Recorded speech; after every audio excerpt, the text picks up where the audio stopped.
Hello, and welcome to another Mekanism tutorial. Today I'll be looking at some of the more miscellaneous additions of Mekanism, such as the teleporter and the jetpack. Let's hop on in. I regret not showing off the jetpack earlier, but better late than never, right?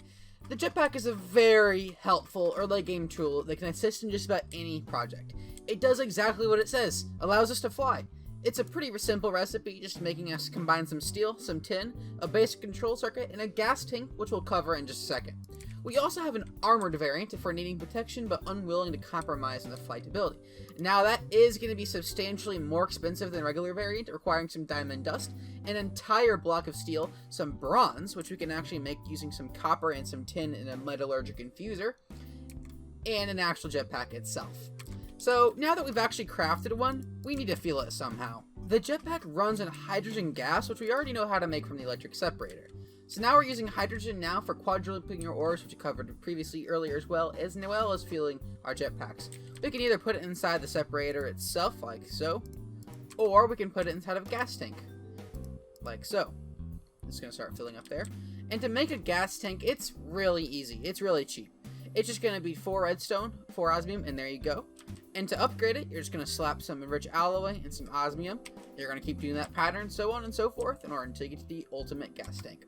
So now that we've got this fueled up, we can go ahead and start flying with it. Now that our jetpack is filled up and ready for some flight, we can just go ahead and slip it on our chest plate slot, and we are ready to fly. Before we take a look at the different modes, let's make sure we know where our Mekanism armor switcher key is. I have mine set to F. You can go in your game settings and controls, and you can change that in the Mekanism settings. If you scroll down here, you'll see I have it to F right here, but the default is going to be J, so do make sure you know where that is, because we cannot switch modes in the jetpack until we have that key set. So whenever we jump, we're actually going to propel ourselves up into the air forward. We're not going to really have much horizontal movement, for example, but there is a way we can correct that. Let's go and stop that rain. So when we're up in the air, we're going to go ahead and press F, or J for that matter, and we're going to switch into hover mode.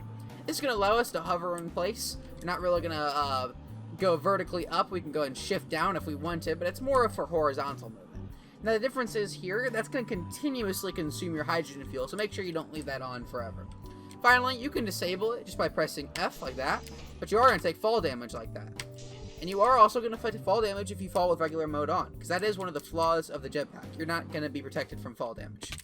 If we jump into the budget cut pool, we'll see that we do take quite a bit of damage there. But there is a pretty simple solution to this problem, and that is going to be the free runner boots. Free runner boots allow us to negate fall damage and descend 1 block inclines automatically as long as they're charged up.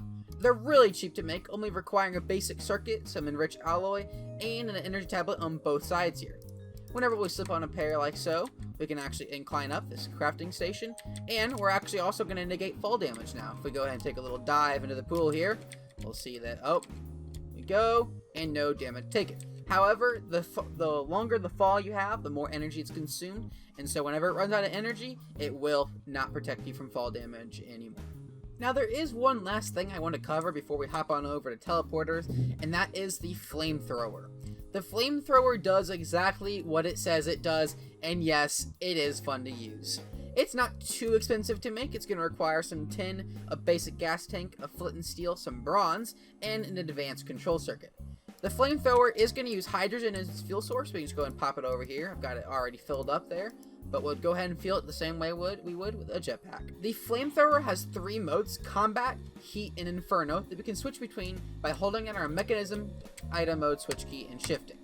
I set my key to the down arrow, which you can go ahead and find here, but you can go ahead and change that to whatever you'd like in the same place you'd find the armor switch mode. So combat mode is going to be the most simple of those two. It's just going to do basic damage here, and it's going to make some great stakes. The heat mode is going to bump that up a little bit, so we're actually going to be able to smelt things instantly, like sand, and make it into some glass. And the inferno mode, well, believe me, this is going to be the easiest way to commit arson in your world, spitting out actual flame. Teleporters allow us to rapidly transport ourselves between point A and point B. We can use this by constructing teleporter portals, which are very similar to another portal.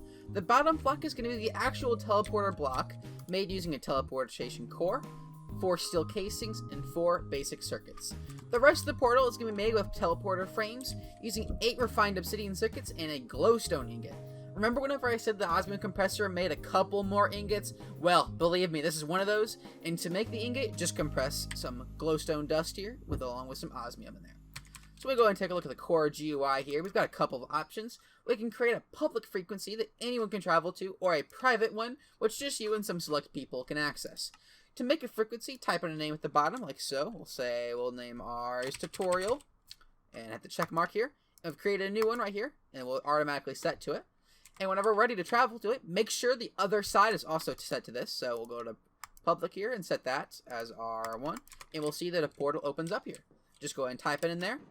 Oh, and we'll have the other side. We can also create a portable teleporter, which will allow us to teleport to a frequency from anywhere in the world.